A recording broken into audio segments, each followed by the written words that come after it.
प्रधानमंत्री नरेंद्र मोदी ने मन की बात कार्यक्रम की 100वीं कड़ी में देशवासियों के साथ अपने विचार साझा किए। पीएम मोदी ने कहा, मेरे लिए मन की बात कार्यक्रम आस्था, पूजा और व्रत है। मन की बात मेरे मन की आध्यात्मिक यात्रा बन गया है।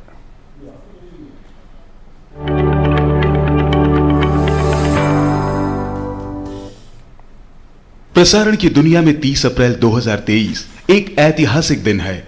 आज प्रधानमंत्री के मन की बात का 100वां अंक प्रसारित हुआ। मन की बात की 100वीं कड़ी में इस अनूठे कार्यक्रम के सफर को याद करते हुए प्रधानमंत्री ने इसे देश की सकारात्मक ऊर्जा का पर्व बताया, जिससे हर भारतवासी जुड़ गया।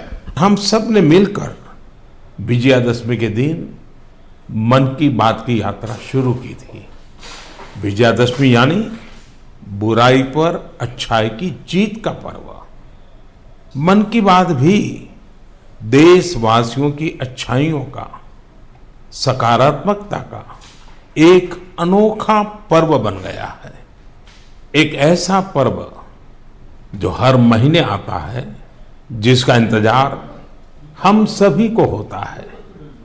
हम इसमें पॉजिटिविटी को सेलिब्रेट करते हैं। हम इसमें पीपल्स पार्टिसिपेशन को भी सेलिब्रेट करते हैं। 100वीं कड़ी में प्रधानमंत्री ने पहली बार इस राज से पर्दा उठाया कि मन की बात उन्होंने क्यों शुरू की।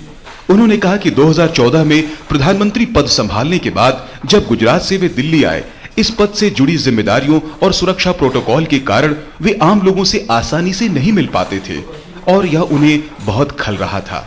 प्रधानमंत्री के ही शब्दों में जनता ही उनकी सब कुछ है, भगवान है, और उससे ही कट जाना उन्हें मंजूर नहीं था। और तब मन की बात एक नई रोशनी बनकर आई।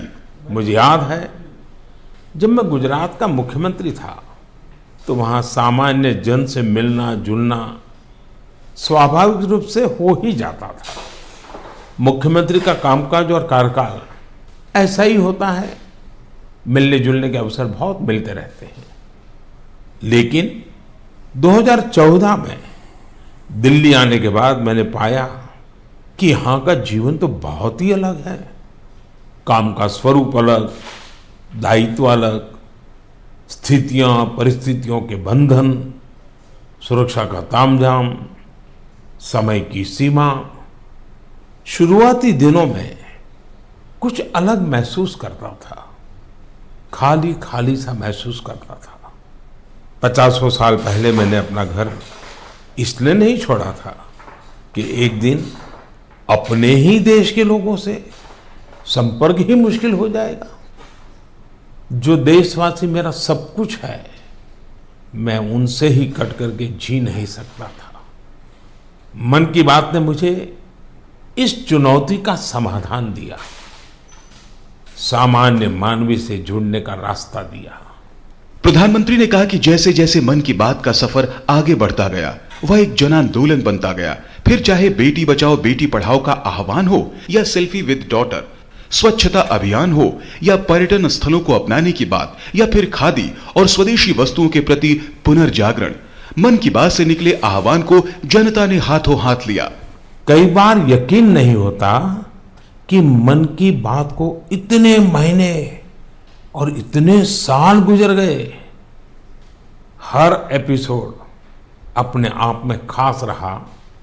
हर बार नए उदाहरणों की नवीनता, हर बार देशवासियों की नई सफलताओं का विस्तार। मन की बात में पूरे देश के कोने कोने से लोग जुड़े, हर आयु वर्ग के लोग जुड़े। बेटी बचाओ बेटी पढ़ाओ की बात हो, स्वच्छ भारत आंदोलन हो, खादी के प्रति प्रेम हो, या प्रकृति की बात, आजादी का अमृत महोत्सव हो, या फिर अमृत सरोवर की बात। मन की बात जिस विषय से जुड़ा वो जन आंदोलन बन गया और आप लोगों ने बना दिया। जब मैंने तत्कालीन अमेरिकी राष्ट्रपति बराक ओबामा के साथ साझा मन की बात की थी, तो इसकी चर्चा पूरे विश्व में हुई थी। मन की बात के 100वें अंक के सफर के भावुक पलों को प्रधानमंत्री ने याद किया उन्होंने कहा, जनता का इतना प्यार इस कार्यक्रम को मिला। दूर सुदूर क्षेत्रों के लोगों की प्रेरणास्पद कहानियां सुनकर और देशवासियों के साथ साझा करते हुए वे कई बार इतने भावुक हो गए कि आकाशवाणी की टीम को कुछ अंशों को दोबारा रिकॉर्ड करना पड़ा था। आज जब इसका 100वां अंक प्रसारित हुआ है तो यह भारत के लोगों की दिव्यता का, भारतीयता का और भारत की संस्कृति का एक अनुपम झरोखा बन चुका है। Bureau report, DD news.